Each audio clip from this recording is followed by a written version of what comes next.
মার্কিন বিমানবাহী রণতরী USS Abraham Lincoln এখন মধ্যপ্রাচ্য ঘেঁষা সাগরে। পুরো নৌবহরটির লক্ষ্য ইরান।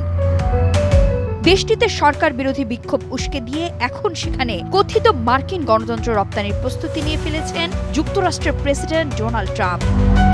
কিন্তু মার্কিন সামরিক প্রস্তুতির ওপর কড়া নজর আছে ইরানের। ৩৩৩ মিটার লম্বা বিমানবাহী রণতরীটি আসন্ন যুদ্ধের মূল আকর্ষণ। ইরান কি তা ঘায়েল করতে পারবে?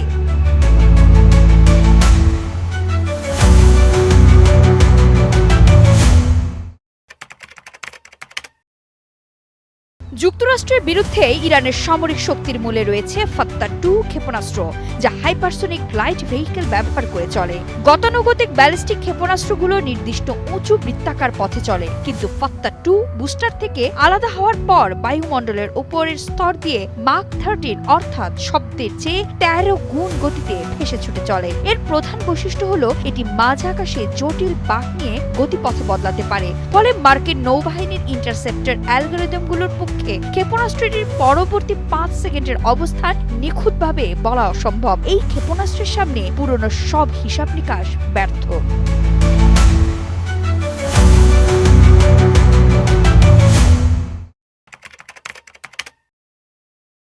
মার্কিন বিমানবাহী রণতরী আব্রাহাম লিঙ্কনের রাডারের জন্য একটি বড় চ্যালেঞ্জ হলো উড়ন্ত হাইপারসনিক ক্ষেপণাস্ত্রের বিজ্ঞান। মাক 13 গতিতে চলার সময় প্রচণ্ড ঘর্ষণে ক্ষেপণাস্ত্রটির চারপাশে অতি উত্তপ্ত প্লাজমার একটি আবরণ তৈরি হয়। এই প্লাজমা আর রেডিও তরঙ্গ শুষে নিতে পারে। এতে যুদ্ধজাহাজের রাডার সেন্সরগুলোতে ব্লাইন্ড স্পট তৈরি হয়। এতে রাডারে ক্ষেপণাস্ত্রটি পুরোপুরি অদৃশ্য না হলেও তা শনাক্ত হতে দেরি হয়ে যায়। এক্সট্রিম মশার কয়েল প্ল্যান্ট ফাইবার দিয়ে তৈরি। ডেঙ্গু, চিকুনগুনিয়া বাহি সহ যে কোনো মশার বিরুদ্ধে দেয় এক্সট্রিম সুরক্ষা। এত শক্তিশালী ফাত্তা-2 ক্ষেপণাস্ত্রের বিপক্ষে মার্কিন নৌবাহিনীর প্রধান অস্ত্র হল RIM-174 স্ট্যান্ডার্ড মিসাইল SM-6 ডুয়াল-2।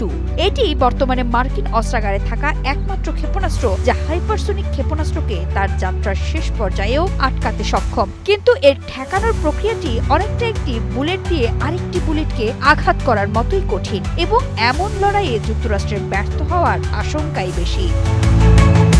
কিন্তু মার্কিন রণতরীটি যদি তার ইলেকট্রনিক যুদ্ধ ব্যবস্থা ব্যবহার করে, তাহলে তা ইরানি ক্ষেপণাস্ত্রের সূক্ষ্ম গাইডেন্স ইলেকট্রনিক্স পুড়িয়ে দিতে পারবে। কোনো ইন্টারসেপ্টর দিয়ে আঘাত না করে ফাত্তা-2কে লক্ষ্যভ্রষ্ট করতে পারবে যুক্তরাষ্ট্র।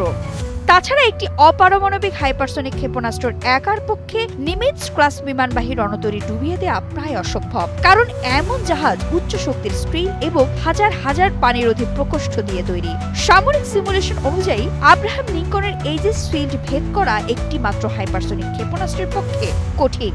রণতরীটির 12টা বাজাতে হলে ইরানকে একসঙ্গে কয়েক ডজন ব্যালিস্টিক এবং হাইপারসনিক ক্ষেপণাস্ত্র ছুটতে হবে। এতে জাহাজটির কম্পিউটারগুলো দিশেহারা হয়ে পড়বে। রণতরীটির প্রতিরক্ষা ক্ষেপণাস্ত্রের সংখ্যা সীমিত। ইরান যদি তার চেয়ে বেশি ক্ষেপণাস্ত্র ছুটতে পারে, তাহলেই রণতরীটি টিকে থাকা অসম্ভব হয়ে পড়বে।